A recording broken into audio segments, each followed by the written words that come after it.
2009, donc c'est l'aboutissement avec le premier navire de nouvelle conception qui est livré, qui est le premier d'une série de 3 pour un investissement global de 85 millions d'euros. Donc 3 navires, le premier est construit Pologne pour la coque et à Castillage, on va dire, en Bretagne, au chantier Piriou de Concarneau.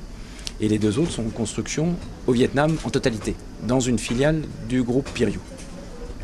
Et puis, petite cerise sur le gâteau, notre introduction en bourse en juillet 2009. Donc le 8 juillet 2009, depuis le 8 juillet 2009, nous sommes une société cotée sur le marché Alternex de la Bourse de Paris. Chiffre d'affaires de Sapmer, chiffre d'affaires 35-36 millions d'euros, 36 millions d'euros en 2008.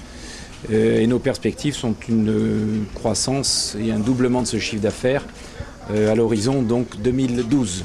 Hein. On est à 10%, en gros, 10%. Alors sur la répartition de ce chiffre d'affaires, Ce qu'on peut dire, c'est que comme on est maintenant une société cotée, que l'on va produire des résultats semestriels. On va donc rendre public les résultats semestriels comme n'importe quelle société cotée, le 16 septembre, comme pour Bourbon, comme pour CBO, comme évidemment tous les autres. On le fera maintenant comme une société publique. Monsieur de Châteauvieux, la livraison de Franche-Terre, c'est une étape de plus pour la Sapmer.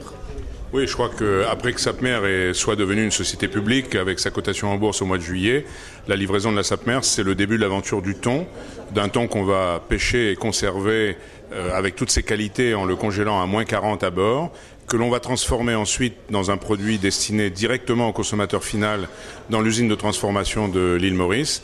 Et ce sera donc le parcours de la mer à l'assiette avec toute la qualité du produit qui aura été assurée. C'est un grand développement pour la Sapmer qui verra son chiffre d'affaires avec cette activité plus que doubler au cours des 3 prochaines années.